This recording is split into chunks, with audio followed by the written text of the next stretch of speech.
बघता क्षणी तोंडाला पाणी सुटेल अशी चमचमीत झणझणीत रस्सादार भाजी आज बनवलेली आहे. जरी तुम्ही पहिल्यांदा ही रेसिपी शिकत असाल ना, तरीसुद्धा एकदम परफेक्ट जमणार म्हणजे जमणार, याची मी फुल गॅरंटी देते. कारण की वडी बनवण्यासाठी योग्य प्रमाण बघा, वड्या किती छान झालेल्या आहेत. आणि याचा रस्सा चवदार होण्यासाठी या वाटणामध्ये मी काय काय वापरलं आहे हे सुद्धा तुम्हाला पुढे पाहायला भेटेल. त्यामुळे व्हिडिओ अजिबात स्किप करू नका, संपूर्ण पहा. चला तर पटकन मग याची रेसिपी पाहूया.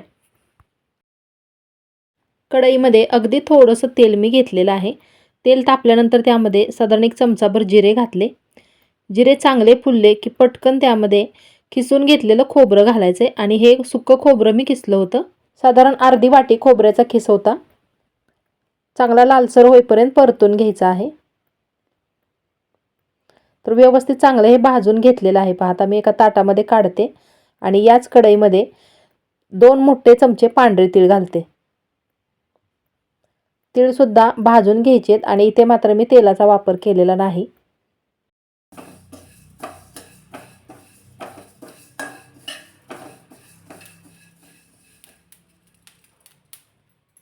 तीळ जरासे भाजत आले की त्यामध्ये 1 चमचाभर खसखस घालायची.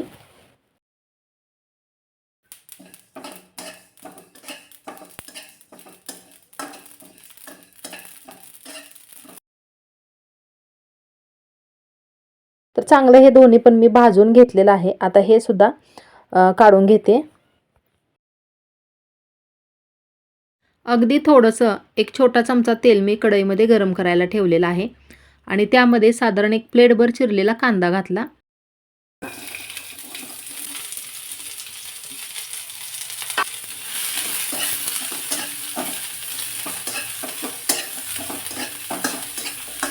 पटकन कांदा भाजला जावा यासाठी अगदी थोडंसं बारीक मीठ घालायचं, म्हणजे लगेच कांदा परतून होतो.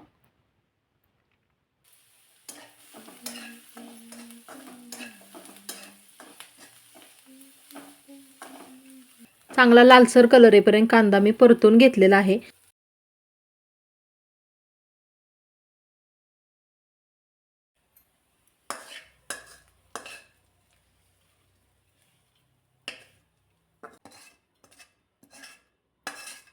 भाजून घेतलेलं सगळं साहित्य मी एकत्रच केलेलं आहे. यामध्ये बघा, किसून भाजलेलं खोबरं, जिरे, त्यानंतर तीळ, कांदा आणि खसखस हे 5 घटक आहेत.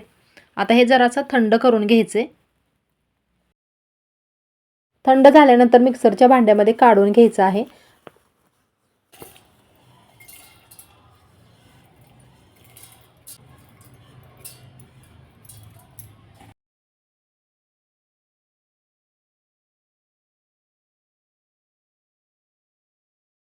कच्ची कोथिंबीर जराशी घेतली, त्यानंतर लसूण पाकळ्या घातलेल्या आहेत.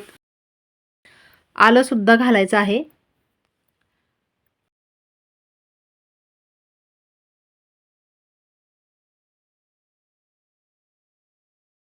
एकदम बारीक पेस्ट याची बनवायची.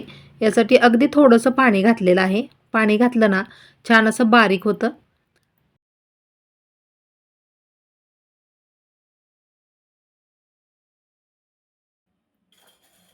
तर चला, आता मसाला तर बनवून झालाय. आता अजून एक तयारी केली ना मग पटकन भाजी बनवायला घेते. तर यासाठी अगोदर कढईमध्ये थोडंसं तेल गरम करायला ठेवायचे.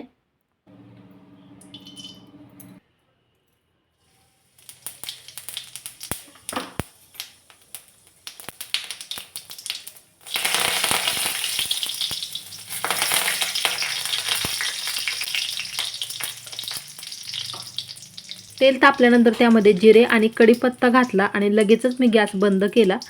कारण हे जे मसाले घालते ते करपू नये यासाठी.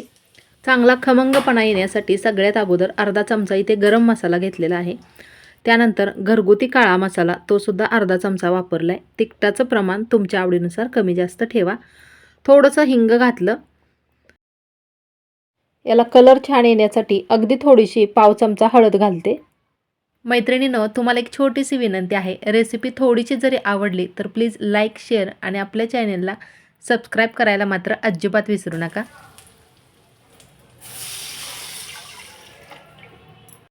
यामध्ये 2 वाट्या पाणी घालते आणि गॅस आता मी ऑन करते.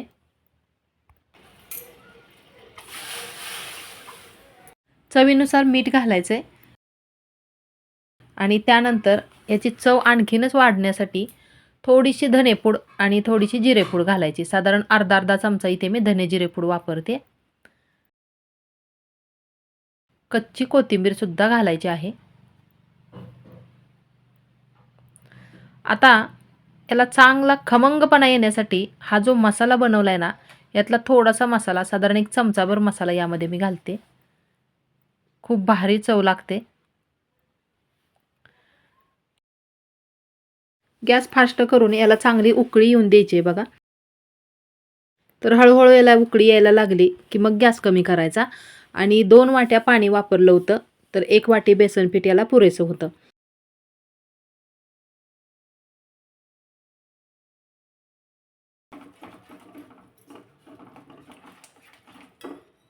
एकदम सगळं बेसन पीठ यामध्ये न घालता थोडंसं घालून पीठ चांगलं वैरून घ्यायचं, म्हणजे असं जास्ती गाठी होत नाहीत यामध्ये. आणि जरी थोड्याफार गाठी दिसायला लागल्या तरी चांगल्या फोडून घ्यायच्या, नाही तर काय होतं बऱ्याचदा की त्यामध्ये पीठ कच्चं राहतं आणि मग वडी बनवताना त्याचे तुकडे पडले जातात.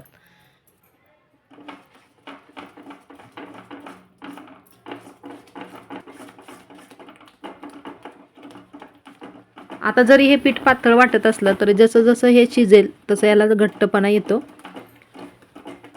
तर चांगलं पीठ हे शिजवून घ्यायचंय.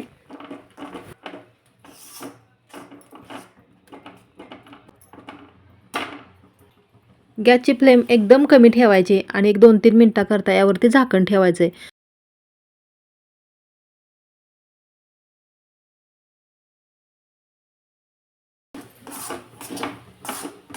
हे जरासं थंड करून घ्यायचंय.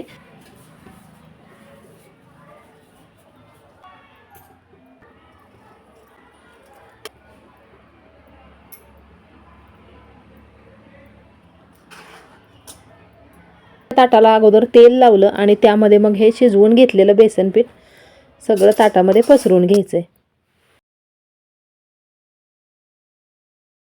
अजून जरासं पीठ गरम आहे त्यामुळे हाताने थापून न घेता एक स्टीलची वाटी घेऊन वाटीला सुद्धा थोडंसं तेल लावायचं, म्हणजे त्याला पीठ चिटकत नाही. आणि बघा अशा पद्धतीने हे व्यवस्थित चांगलं थापून घ्यायचंय. यावर आता ओल्या खोबऱ्याचा किस पसरवायचा आहे. एकदम मस्त भारी चव लागते. याची चव आणखीनच वाढवण्यासाठी इथे मी बघा कच्ची कोथिंबीर अशी बारीक कट करून घेतली आणि कोथिंबीर सुद्धा व्यवस्थित चांगली यावरती पसरून घ्यायची. पुन्हा मी हे सगळं व्यवस्थित बसावं यावरती, यासाठी थोडंसं असं वाटीने प्रेस करते. आता हे चांगलं थंड झालंय आणि याला घट्टपणा पण आलेला आहे. तर याच्या वड्या कट करून घ्यायच्यात आणि अशा नुसत्या जरी वड्या खाल्ल्या ना तरीही खूप टेस्टी लागतात.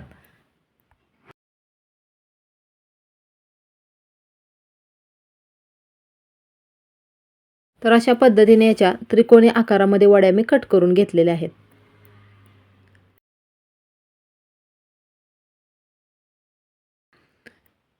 वड्या कट करून झालेत. आता पटकन भाजी बनवायला घ्यायची. तेल तापलं की त्यामध्ये मोहरी आणि कढीपत्त्याची पानं घालायची. त्यानंतर थोडीशी चिरलेली कोथिंबीर,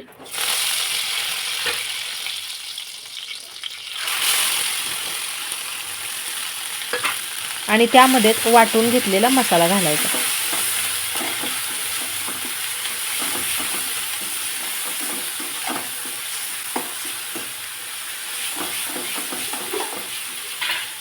यामध्ये जे काही मसाले वापरलेत ना ते सगळे भाजूनच घेतले होते, त्यामुळे जास्ती परतण्याची काही आवश्यकता नाही. आता थोडेसे सुके मसाले घालायचे. 1 चमचाभर कांदा लसूण मसाला घातलेला आहे. कांदा लसूण मसाला जर वापरायचा नसेल तर कोणताही मसाला तुम्ही इथे वापरू शकता. आणखीनच याची चव वाढवण्यासाठी इथे मी धने जिरेपूड वापरते. तर सुरुवातीला धने पावडर घातले आणि त्यानंतर अर्धा चमचा जिरेपूड घालायची.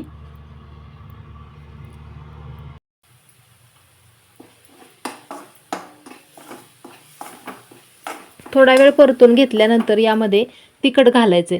आता तिखटाचं प्रमाण कमी जास्त तुम्ही करू शकता, कारण की वड्या बनवल्या होत्या त्यामध्ये सुद्धा तिखट वापरलेला आहे. घरगुती काळा मसाला घातल्यानंतर अगदी थोडंसं लाल तिखट घालते, पण भाजीला कलर छान येतो त्यामुळे इथे वापरलेला आहे मी.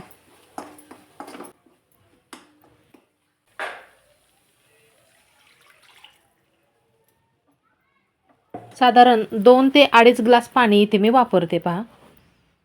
पाण्याचं प्रमाण ना आता तुम्हाला किती भाजी बनवायची त्यानुसार ठेवा, पण जास्त घट्ट किंवा जास्त पातळ न बनवता थोडीशी रस्सादार भाजी आपण बनवतोय.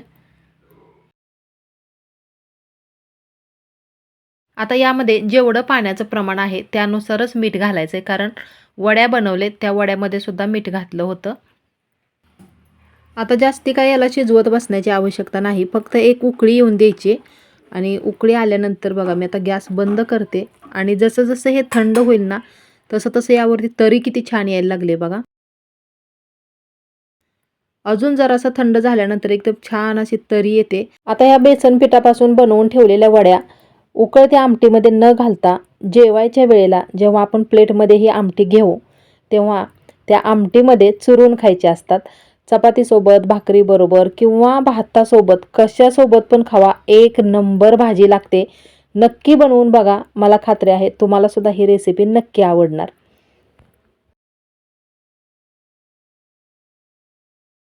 चला तर मग मी लवकरच भेटते अशीच नवीन एखादी छानशी वेगळी रेसिपी घेऊन पुढच्या व्हिडिओमध्ये.